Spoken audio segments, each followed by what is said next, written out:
আপনারা যদি গল্পটি পড়তে চান তাহলে এই পর্বে রেসপন্স করুন।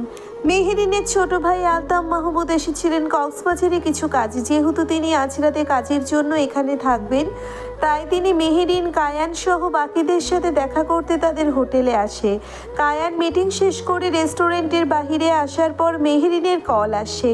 মাহমুদের কথা শুনে কায়ান বেশি একটা খুশি নয়, তবে সেটা কায়ান মেহেরিনকে বুঝতে দেয় না। শেরিনকে বিরক্ত করো না। আজব, শেরিনকে কেন বিরক্ত করবে আয়ান? আমরা আমাদের রুমে আছি। ওকে, দ্যাটস গুড, আমি আসছি। ওকে। মেহেরিন কল কেটে দেয়। কায়ান বিরক্তি নিয়ে সোজা হেঁটে পার্কিং এরিয়াতে চলে আসে। তার ব্ল্যাক মার্সিডিসটা সেখানেই দাঁড় করানো। কায়ান পকেট থেকে চাবি বের করে গাড়িতে উঠে বসে। রাস্তাটা নীরব, শহরের মতো কোনো কোলাহল নেই এই রাস্তায়। আছে শুধু শান্তি আর নীরবে বয়ে চলা বাতাসের সাথে নিস্তব্ধ প্রহর। গাড়িগুলোতে কোনো হর্ন নেই তেমন। এমন একটা শান্ত পরিবেশ প্রতিটি কর্মব্যস্ত মানুষের জন্য স্বর্গের মতো। কোলাহল থেকে দূরে, তাই তো মানুষ একটু শান্তি খুঁজতে এসব জায়গায় আসে। কায়ানেরও ইচ্ছে আছে এই রাস্তায় সে লং ড্রাইভে যাবে, তবে পাশে থাকবে তার সব থেকে প্রিয় মানুষটা, অবশ্যই যাকে সে ভালোবাসে। কায়ান বাঁকা হাসে, স্টিয়ারিং ঘোরাতে ঘোরাতে বিড়বিড় করে, তুমি যদি আমাকে বাধ্য না করো তোমাকে বন্দি বানাতে হবে। অবশ্যই এমন একটা ড্রাইভে তোমাকে আমি নিয়ে আসব, কিন্তু তোমাকে অবশ্যই আমার বাধ্য হতে হবে। ডিনার শেষ করে শিমুল এবং জেবরান, কায়ান এবং মেহেরিনের রুমে এসেছে। মাহমুদ তখন ভাগ্নে দুটোকে নিয়ে খেলছে। মামার ভীষণ পছন্দের জারিফ এবং চিনু। জেবরান এবং শিমুলকে দেখে মাহমুদ হেসে দিলেন। আরে জেবরান আর মিসেস জেবরান, যে বিয়ের পর এটা আমাদের দ্বিতীয়বার দেখা, তাই না? জি ভাইয়া।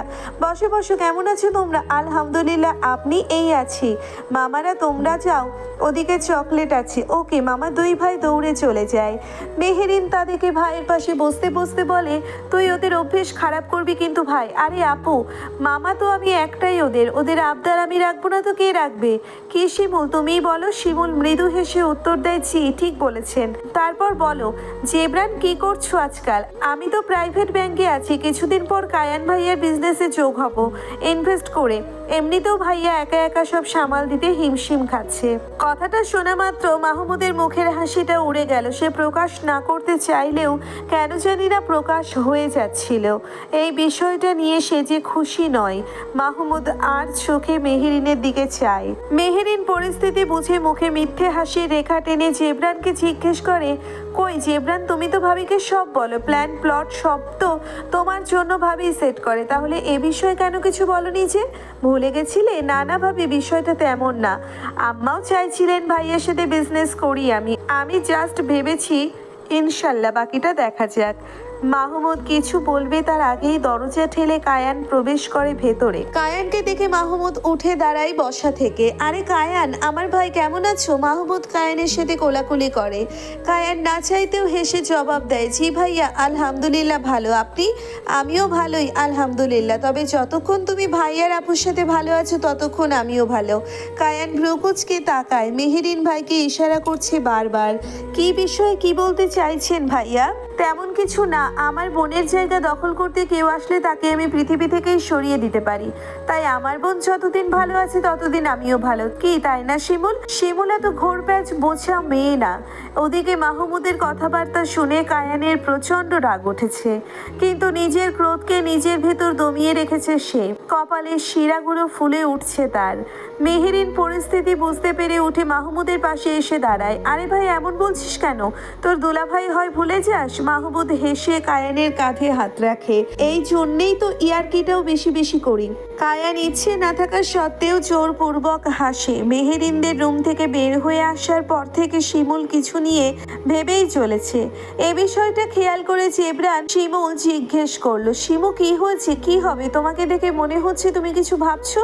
ও হ্যাঁ, ভাবছি তো আমি। আচ্ছা জেবরান, মাহমুদ ভাইয়া মেহেরিন আপু ছোট হলে কায়ান ভাইয়ার বড় কিভাবে? এটা তো সিম্পল। মেহেরিন ভাবির বয়স 39, কায়ান ভাইয়ার 32 আর মাহমুদ ভাইয়ার 38। শিমুলের চক্ষু চরকাত। সে কি শুনলো? দোকানে নিজেকে বিশ্বাস করতে পারছে না। কি বলো, তোমার ভাবি তোমার ভাইয়ের থেকে 7 বছরের বড়? হ্যাঁ, তুমি জানতে না? না, ওনাকে দেখে কত ইয়াং লাগে এখনো। ভাবি ডক্টর না, এই জন্য বয়স বোঝা যায় না। ওনাদের বিয়ের বয়স কত? 6 বছর। বাচ্চা দুটোর বয়সও 6 বছর। কিভাবে সম্ভব? আরে সম্ভব, এত প্রেশার কেন নিচ্ছ? শিমুল চুপ হয়ে যায়, তবে সত্যি তাকে ভেতর থেকে নাড়িয়ে রেখেছে। মেহেরিন মেহেরিন একজন সেলফ ইন্ডিপেন্ডেন্ট ওম্যান এবং সে একজন ডক্টর। সবকিছুই জানতো শিমুল, কিন্তু মেহেরিন কায়েনের থেকে বয়সে এত বড় এটা তো জীবনে আন্দাজই করতে পারেনি সে। রাতের প্রহরগুলো কেটেছে কোনো একভাবে। এখন মধ্যরাত, সমুদ্র থেকে ধেয়ে আসা বাতাসে জানালার পর্দাগুলো উড়ছে। রাত নিস্তব্ধ, ঠিক পরিবেশের মতোই। রাতের সময়টা বেশ নীরবেই বয়ে চলে। মানুষবিহীন পৃথিবীকে উপভোগ্য করতে হলে রাতের প্রহরগুলোকেই কাজে লাগাতে হবে। উপকূলীয় এলাকায় ঠান্ডাটা একটু বেশিই পড়ে, এখানেও ব্যতিক্রম নয়। হাতের সিগারেটখানা প্রায় শেষের পথে। কায়ানের বিজনেস মিটিংয়ের জন্য প্রায় হাজার আসা হয়, আর সে কক্সবাজার এলেই এই রুমটা বুক করে নিজের জন্য। এখান থেকে সৌন্দর্য এবং সময় দুই সুন্দরভাবে উপভোগ করা যায়। আর নিজের বাড়ি থেকে আলাদা এসে কায়ান সবসময় শান্তির খোঁজেই থাকে। কায়ান কিছু একটা নিয়ে খুবই ডিস্টার্ব, তাই তো এত লেট নাইট পর্যন্ত স্মোক করছে। কায়ানের ঠিক পেছনে বেডের উপর ঘুমিয়ে আছে শেরিন। শেরিন সাউন্ডলেসলি ঘুমায়, তার উপর এসে গভীর ঘুম দেয়। ঘুমের মাঝে কি ঘটে গেল এর খোঁজ সে রাখে না। শেরিনের পাশে কেউ ঘুমালে সে ডিস্টার্ব হবে না, এটা কায়ান শিওর। হঠাৎ করেই তীব্র গরম অনুভব হচ্ছে শেরিনের। ঘেমে গিয়েছে তার পুরো শরীর, জ্বরটা বোধহয় পড়ে গিয়েছে। শেরিন শরীরের উপরে থাকা কমফোর্টটা সহ নিজের ওড়না খুলে পাশে রাখে। তার জামাটা ঘামে ভিজে লেপ্টে আছে শরীরের সাথে। মাথাটা আপাতত একটু স্বাভাবিক ঠেকছে। শেরিন বেডের দুপাশে বালিশ দেখে বুঝতে পারে শিমুল হয়তো বালিশ রেখে গিয়েছে। শেরিনের গলা শুকিয়ে এসেছে, প্রচন্ড তৃষ্ণা পেয়েছে তার। শেরিন এদিক ওদিক পানির খোঁজ করতেই যাবে, এমন সময় কেউ গ্লাস ভর্তি পানি তার সামনে ধরে। শেরিন মাথা না উঠিয়ে সেটা নিয়ে পুরোটা পান করে। তৃষ্ণা মিটলে শান্তি লাগলো তার। শেরিন ড্রেস বদলে নাও, এটা ভিজে গিয়েছে। হঠাৎ করেই কায়ানের কণ্ঠ শুনে শেরিন ভয়ে বিছানায় কোণায় সরে যায়। অপরদিকে কায়ানকে দাঁড়িয়ে থাকতে দেখে সে অবাক হয়ে তাকায়। আপনি এখানে কি করছেন? পাহারা দিচ্ছি। কেন পাহারা দিচ্ছেন? আপু কোথায়? এসব ড্রামা পরে করিও, দ্রুত গিয়ে ড্রেস চেঞ্জ করে এসো। না আপনি চলে যান, আমি একা থাকতে পারবো, আমার কাউকে প্রয়োজন নেই। কায়ান ক্রোধে চোখ জোড়া বুঝে নেয়। এমনিতেও তার মাথাটা খারাপ হয়ে আছে। মাহমুদ পারলে তার ব্রেনটাকে চিবিয়ে খায়, আর এখন এই মেয়ে নাটক শুরু করেছে। ফর গড সেক শেরিন, আমি যা বলছি তাই করো। ড্রেস বদলে এসে শুয়ে পড়ো। নাকি চাইছো শুভ কাজটা আমি করি? আমাকে যদি আর দ্বিতীয়বার নিজেকে রিপিট করতে হয় না, তাহলে এবার থাপ্পড় মেরে বোঝাবো কি করতে হবে তোমাকে। শেরিন ভয় পেয়ে যায়। আসলেই তো লোকটা তাকে ভয়ঙ্কর থ্রেট দিচ্ছে, যা সে করতেই পারে। এই মুহূর্তে কায়ান যা বলছে এটা শোনাই শ্রেয়। শেরিন উঠে ওয়াশরুমে চলে যায়। কায়ান বিরক্তির শ্বাস ফেলে। কিছুক্ষণ পর শেরিন ড্রেস বদলে চলে আসে। কায়ান তখনও বসে আছে বেডের কোণায়। শেরিন ধীরে সোফার দিকে এগোতে নিলে কায়ান হাত ধরে শেরিনকে বেডে পুশ করে। শেরিন গিয়ে বেডের পাশে পড়ে। কি করছেন? চুপচাপ ঘুমা, আমাকে জ্বালাস না। তুই জানিসও না আমাকে জ্বালালে আমি তুই সহ সবকিছু ভস্য করে দেব। শেরিন নিজের কমফোর্ট টেনে নেয় মাথা পর্যন্ত। ভয়ও করছে, আবার বিরক্তও লাগছে। কায়ান কিছুক্ষণ স্থির দৃষ্টিতেও তাকিয়ে থাকে শেরিনের দিকে। কিছুক্ষণ পর শেরিন কোনো হালচাল না অনুভব করে মাথাটা বের করে কমফোর্টের নিচে থেকে কায়ানের চোখে চোখ পড়তে শেরিন পুনরায় কমফোর্ট টেনে নেয়। আপনি চান না? সমস্যা কি আপনার? কোনো জবাব এলো না। শেরিন কিছু বুঝে ওঠার আগেই কমফোর্টখানা উধাও হয়ে গেল। শেরিন সোজা হয়ে সিলিংয়ের দিকে গোল গোল চোখ করে তাকিয়ে থাকে। ওঠো। শেরিন উঠে বসে। চলো আমরা হাঁটতে যাই। কেন? কায়ান শান্ত দৃষ্টিতে তাকিয়ে আছে। শেরিন এদিক ওদিক তাকায়। আমি রুমেই ঠিক আছি। বের হ 2 মিনিটে। আমি বলেছি তুই বাহিরে যাবি মানে যাবি। কায়ান কথাগুলো বলে হনহনিয়ে বেরিয়ে গেল। শেরিন তাকিয়ে আছে ফ্যাল করে। শেরিন মাথায় হাত দিয়ে কিছুক্ষণ ভাবে। এরপর পাশ থেকে শীতের চাদর জড়িয়ে বেরিয়ে আসে। কায়ান শিরিনকে দেখে হাতের সিগারেটটা ফেলে দেয় ডাস্টবিনে। কায়ান এক হাতে শেরিনের হাতটা শক্ত করে ধরে। কায়ান সোজা হাঁটা শুরু করে। কিছুক্ষণের ব্যবধানে ওরা সমুদ্র পাড়ে চলে আসে। কায়ান ঠিকঠাক করে শেরিনের মাথায় কাপড় উঠিয়ে দেয়। শেরিন গভীর রাতে সমুদ্র সুন্দরীকে দেখে নিজের ভেতরের সব রাগ অভিযোগ তুলে গেছে। শেরিনের দৃষ্টি সমুদ্রের দিকে স্থির, আর কায়ানের দৃষ্টি শেরিনের দিকে। ওয়াও, রাতের সমুদ্র এত সুন্দর। শেরিন হেঁটে যায় আরো কাছে। সমুদ্রের ঢেউ আছড়ে পড়ছে কিনারায়। কায়ান পকেটে হাত গুজে দাঁড়িয়ে আছে। তার পাখিটাকে চারিদিকে ডানা ঝাপটে উড়তে দেখছে। শেরিন মহা খুশি। সে ভুলেই গেছে তার শরীর খারাপ ছিল। আসলে শেরিনের এখন বেশ ভালোই লাগছে। চাঁদের মিটিমিটি আলো সমুদ্রের বুকে এসে পড়ায় পানি চিকচিক করে ওঠে। মিটমিট তারাগুলো অপরূপ সৌন্দর্য ছড়াচ্ছে। কায়ান হাসে, মনে মনে ভাবে চোখে চোখে রেখেও প্রেম হয়। প্রেমকে আগলে রাখাটা সব থেকে বড় ভালোবাসার প্রকাশ। শেরিনের আরো কিছু স্মৃতি ক্যামেরাবন্দি করতে পেরে কায়ানের ভীষণ ভালো লাগছে। শেরিন ক্রমশ পা ভেজাতে ভেজাতে এগিয়ে এগিয়ে যাচ্ছে সমুদ্রের ভেতরের দিকে। মেয়েটা কিছুক্ষণ আগে জ্বরের ঘরে ছিল। কায়ান ফোনটা নামিয়ে শেরিনের যে আওয়াজ দেয়, শেরিন ফিরে এসো, তোমার জ্বর ছিল কিছুক্ষণ আগেও। শেরিন থেমে যায়, ফিরে তাকায় পেছন দিকে। কায়ানকে দেখে শেরিন পুনরায় নিজের বাস্তবতায় ফিরে এলো। শেরিন একবার পাশে তাকায়। সমুদ্রের আছড়ে পড়া ঢেউগুলো এমন মাতাল করা শব্দ তরঙ্গ সৃষ্টি করতে পারে শেরিনের জানা ছিল না। শেরিনের পাহাড় পছন্দ, তাই তো সে পাহাড়েই যেতে চেয়েছিল। তবে যেহেতু বোনের সাথে এসেছে, তাই সবার মতামতের উপর ভিত্তি করে ডিসিশন নেওয়া হয়েছিল। শেরিন এগিয়ে আসে কায়ানের দিকে। কায়ান নিজের ফোনটা পকেটে রাখে। চলো, ইটস লেট, ভোরের আলো ফুটবে একটু পর। শেরিন না করে না, সোজা হাঁটা শুরু করে। কায়ান পেছন পেছন শেরিনকে রুমে দিয়ে এরপর চলে যায়। শেরিন দরজা বন্ধ হওয়ার শব্দ শুনে ভেবেছিল কায়ান হয়তো ভেতরে এসেছে, কিন্তু পেছনে ফিরে দেখে কায়ান চলে গিয়েছে। শেরিন দীর্ঘশ্বাস ফেলে বিছানায় বসে পা দুটোর দিকে তাকায়। কায়ান বারণ না করলে হয়তো প্যান্টটা ভিজিয়ে আসতো সে। শেরিন আর ভাবে না কিছু। ঘুম আসছে এখন। বিছানার মাঝামাঝি গিয়ে ঘুমিয়ে পড়ে। কাঠ দিয়ে রুমের দরজা খুলে ভেতরে প্রবেশ করে কায়ান। মেহেরিন ঘুমোচ্ছে বাচ্চাদের নিয়ে। এটা মূলত দুটো বেডরুম, ডাইনিং রুম, 3টি ওয়াশরুম সহ একটা লাক্সারি ফ্যামিলি রুম। কায়ান মেহেরিনের বেডরুমের দরজা লাগিয়ে নিজের অন্য বেডরুমে চলে আসে। মেহেরিন মাহমুদকে বারবার থাকতে বলেছিল, কিন্তু কায়ান বহুত খুলুচুকি করে মাহমুদকে পাঠিয়ে দিয়েছে। কায়ান ফ্রেশ হয়ে বিছানায় শুয়ে পড়ে। রাত 4টে বাজে। কিছুক্ষণ পর ফজরের আজান দিবে। কায়ান চোখ বন্ধ করে নেয়। ঘুম প্রয়োজন। এই দিনটা সত্যি লম্বা ছিল, কত কিছু ঘটে গেল। সকাল সকাল বুফে ব্রেকফাস্ট করার জন্য সবাই ব্রেকফাস্ট এরিয়াতে এসেছে। মাহমুদও এসেছে সকালেই। জিনু আর জারিফ মামার সাথে বসেছে। কায়ান স্ট্রেট হয়ে বসে ব্রেকফাস্ট করছে। একটি গোল টেবিলেই সবাই বসে আছে। দুর্ভাগ্যবশত শেরিন বসেছে এই কায়ানের পাশে। শেরিনের পাশে শিমুল আর ওপাশে জেবরান। কায়ানের পাশে বাচ্চারা, তার পাশে মাহমুদ আর সামনে মেহেরিন। মেহেরিন ফোনে কিছু করছিল আর চামচ দিয়ে খাবার খাচ্ছিল। শেরিনও খাবার খেতে খেতে নিজের ফোনে নোটিফিকেশন চেক করছিল। কাল থেকে ফোন সে ধরেনি বললেই চলে। ফেসবুকে ঢুকতে শেরিনের ফোন হ্যাং করতে শুরু করেছে। শেরিন দ্রুত নোটিফিকেশন সাইলেন্ট করে দেয়। শেরিনের ফোনের শব্দ শুনে শিমুল একটু উকি দেয়। শেরিন তখন একটা ফ্রেন্ড রিকোয়েস্টের ভেতর ঢুকেছে। একটা আর্মি অফিসারের আইডি। শিমুল তাদেরকে শেরিনকে কোনোই দিয়ে গুঁতো দেয়। আহা, আর্মি অফিসার। শেরিন আর চোখে তাকায়। তো না, কারোর খুব পছন্দের পেশা যেন, ভুলে গেলাম। কার পছন্দ ছিল? আর্মি অফিসার পুরুষদের? শেরিন ভেঙচি কাটে। ইস, কার জানি ডক্টর পছন্দ ছিল। হ্যাঁ তো, ওরা দুবোন নিজেদের খুনসুটিতে ব্যস্ত। ওদিকে কারোর যে এইসব কথা শুনতে একটুও পছন্দ হচ্ছে না, সেদিকে কারোর খেয়াল নেই।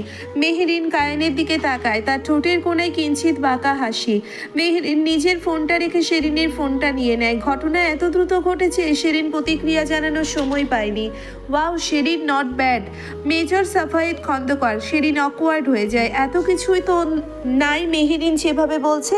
সব থেকে বড় কথা, আইডি কি ফেক না রিয়েল? শেরিন কিছু বলবে তার আগেই মেহেরিনের হাতে থাকা ফোনটায় চিলের থাবা পড়লো। সঙ্গে সঙ্গে ফোনটা টেবিল মুখো চিত হয়ে পড়লো। মেহেরিন, বেবিদের দিকে খেয়াল করো। মেহেরিন মিষ্টি হাসি দেয়। ও কায়ান, তুমি কত খেয়াল রাখো এসবের। কায়ান একবার শেরিনের দিকে তাকায়, যেন চোখ দিয়েই খেয়ে ফেলবে। শেরিন সেটা দেখে মাথা নামিয়ে নেয়। শেরিন নিজেও জানে না সে কেন ভয় পেল। ভয় কি আদেও পাওয়া উচিত? পৃথিবীর বুকে শেরিন একমাত্র ব্যক্তি যে নিজেই চিন্তায় ভুগছে। সে কেন ভয় পাচ্ছে? আবার সে ভয় পেয়েও যাচ্ছে সমানে। শিমুল কায়ানের হাতের তলে চাপা পড়া ফোনটার দিকে দেখলো। কায়ান এমন রেগে গেল যেন তারই উত্তর জানা নেই। একথা জিজ্ঞেস করার সাহসও নেই। আবার শেরিনের ফোন যে চাপা পড়ে ভর্তা হয়ে যাবে, সে কথা বলার সাহস কই পাবে? মাহমুদ এবং জেবরান তখন নিশ্চুপ হয়ে খাবারে মন দিয়েছে। মাহমুদ একবার বোনের দিকে চায়, এরপর জিনু আর জারিফকে নিয়ে উঠে যায়। খাবার শেষে কায়ান উঠে দাঁড়ায়। শেরিনের ফোনটা পকেটে রেখে বলে, শিমুল রেডি হও, আমাদের হোটেল চেক আউট 12টার ভেতর। ওকে ভাইয়া। শেরিন নিজের ফোন সম্পর্কে কিছু বলার আগেই কায়ান বেরিয়ে গেল। আপু, আমার ফোন। ও মা, তোর ফোন নিয়ে গেছে? নিশ্চিত ভাইয়া ভুল করে নিয়ে গেছে। সমস্যা নাই, নিয়ে নিস। তাও এভাবে নিয়ে গেল? শেরিন ফোনই তো। শেরিন বিরক্ত বোধ করলো, তবে সেটা প্রকাশে কতটা লাভ হবে সেই হিসেবে নামতে নিজেকে সামলে নিল। রুমের এদিক ওদিক ড্রেস ছড়িয়ে ছিটিয়ে আছে। শেরিনের বিরক্ত লাগছে এবার। নিজের অগোছালো ভাবটাকে আজ নিজেরই বড্ড বিরক্ত লাগছে। গোছাতে গোছাতে বেলা 11টা বেজে গেল। শেরিন লাগেজের চেইন লাগিয়ে সোফায় বসে স্বস্তির নিঃশ্বাস ফেলে। শান্তি। হঠাৎ করে দরজা খোলার শব্দে চমকে উঠল শেরিন। কায়ান ভেতরে প্রবেশ করেছে। কায়ানের হাতে শেরিনের ফোন। শেরিন উঠে দাঁড়ায়। শেরিন ভেবেছে হয়তো ফোনটা ফেরত দিতেই এসেছে কায়ান। শেরিন খুশি হয়ে উঠে দাঁড়ায়। ধন্যবাদ ভাইয়া বলতে বলতে শেরিনের চোখের সামনে ফোনটা মার্বেল ফ্লোরে পড়ে টুকরো হয়ে গেল। শেরিন মুখে হাত দিয়ে চোখ বড় বড় করে তাকিয়ে থাকে নিচের দিকে। চোখের সামনে মুঠো ফোনটা টুকরো হয়ে ছিন্ন ভিন্ন হয়ে আছে। এটা কি করলেন? কেন করলেন? কায়ান এগিয়ে যায় শেরিনের দিকে। শেরিন পিছিয়ে যায় দু কদম। ভয়ে কান্নাটা ভেতর থেকে আসছে না, তা না হলে এখন সে কাঁদতো ভীষণ। ফোনটা তার ভীষণ প্রিয় এবং যত্নের ছিল। শেরিনের ভাবনার মাঝেই সামনে থেকে কায়ানের রাগান্বিত কণ্ঠে প্রশ্ন ভেসে এলো, তুই কত ছেলের সাথে চ্যাট করিস? মানে তোর ফোনে এতগুলো ছেলের ইনবক্সের মেসেজ পেয়েছি আমি যা খুশি তাই করতে পারি। আপনি কেন? পার্সোনাল কথাটা শেষ হবার আগেই থাপ্পড় পড়লো শেরিনের গালে। ছেলেরা ফ্লার্ট করলে ভালো লাগে তোর? শেরিন ঘাড় ঘুরিয়ে তাকায় কায়ানের দিকে। কায়ান দাঁতে দাঁত চেপে বলে, কিরে উত্তর নেই কেন? চ্যাট মানুষ করতেই পারে, তার মানে ছেলেরা ফ্লার্ট করলে তোর ভালো লাগে তাই তো? শেরিন কি করবে কি বলবে বুঝতে পারছে না। এটা ঠিক যে তার ফেসবুকে এমন কিছু আননোন ফ্রেন্ডস আছে যাদের সে চেনে না, তবে তারা শেরিনের প্রশংসা করে আর ফ্ল্যাটি কথা বলে। এমনটা নয় শেরিন তাদের পাত্তা দেয়, তবে হ্যাঁ ব্লক করেনি কখনো। মিস্টার মাহবুব, আপনি আমার ব্যক্তিগত জীবন কন্ট্রোল করতে পারেন না। কায়ান এগিয়ে গিয়ে শেরিনের গলাটা চেপে ধরে দেওয়ালের সাথে মেশায়। আমি কি করতে পারি কি না করতে পারি সেটা দেখবি? বলবো তোর বাপকে তুই এসব করে বেড়া? শেরিনের দম বন্ধ হয়ে আসছে। সে খুবই কষ্টে একটু কথা বের করলো, আব্বুকে কেন টানছেন? আমিও আপনার চরিত্র সম্পর্কে আব্বুকে সব বলে দিব। হ্যাঁ বলবি, চল সবাইকে জানতে হবে তো, তার আগে তোর চরিত্র সম্পর্কে সবাইকে বলি। ওয়েট। কায়ান শেরিনের গলা ছিঁড়ে নিজের ফোন বের করে। শেরিন কাশি দিতে শুরু করে। কায়ানকে ফোন বের করে দেখে শেরিন ধরে বসে কায়ানের হাত। থামুন। কেন? এখন কেন থামতে বলছিস? তুই না বড্ড সাহসী? শেরিন মাথা নুইয়ে নেয়। ছেলেগুলো কখনো বাজে কথা বলেনি, কিন্তু এমনও না শেরিন নিজে কোনো বাজে কথা বলেছে, কিন্তু এসব কথাবার্তা সামনে এলে আব্বু কষ্ট পাবে। তারা পুরাতনকালের মানুষ, এসব বোঝে না। আর কায়ান নিশ্চিত ম্যানিপুলেট করে, সেটাও বলবে যেটা সে করেনি। কায়ান ফোনটা পকেটে রাখে পুনরায়। শেরিন মাথা নুইয়ে দাঁড়িয়ে আছে। তোকে কি শাস্তি দেবো শেরিন? শেরিনের গলায় কাটা বিঁধেছে। এত যন্ত্রণা দিচ্ছে না পেটে যাচ্ছে না বাহিরে আসছে। শেরিনের তো ইচ্ছে করছে একটা থাপ্পড় পাল্টা মেরে বলতে, কেন আপনার বউ বাচ্চা আছে, এরপর আবার আপনি আমার দিকে নজর দেন, তার বেলায় কিছু না? কিন্তু মানুষ সবসময় যা চায় তাকে বলতে পারে। কায়ান শেরিনকে মাথা নুইয়ে দাঁড়াতে দেখে শেরিনের দিকে ঝুঁকে যায়। তোর প্রথম ভুল ছিল আমাকে থাপ্পড় দেওয়ার মতো সাহস সঞ্চয় করা, আর দ্বিতীয় ভুল এটা। মনে রাখিস, তৃতীয়বার তোকে মাফ করবো না। শখ আর ভালোবাসে তুই আমার, না হলে মেরে ফেলতাম। এই মুহূর্তে আমার এত রাগ হচ্ছে, সাবধান হয়ে যা। তোর প্রতিটা নিঃশ্বাসের খোঁজ রাখি আমি। কথাটা বলে কায়ান বেরিয়ে যায়। শেরিন তাকিয়ে থাকে সেদিকে ফ্যাল করে। আয়নার সামনে দাঁড়িয়ে নিজের গালের দিকে দেখে, লাল হয়ে আছে। শেরিন হেঁচকি দিয়ে ওঠে। মাহমুদ, জিনু আর জারিফকে গাড়িতে উঠিয়ে দেয়। তো তাহলে আয় তোরা। হ্যাঁ তোকে তো বললাম চল। না যাবো না, আমার কাজ আছে। সাবধানে যাবি, কায়ানকে সাবধানে ড্রাইভ করতে বলবি। আর একটা কথা ভুলে যাস না, বোন তোর লক্ষ্য কি? 6 বছর চোখের পলকে চলে গিয়েছে, আগামী 2 বছরও চলে যাবে। সুতরাং তাকে এখনই কিছু করতে হবে। মেহেরিন আসে। আমাকে কায়ান যতটা সহজে নিচ্ছে ততটা সহজে ওর আমার থেকে মুক্তি নেই। সো চিল। হ্যাঁ আপু, আমার বিশ্বাস আছে তোর উপর।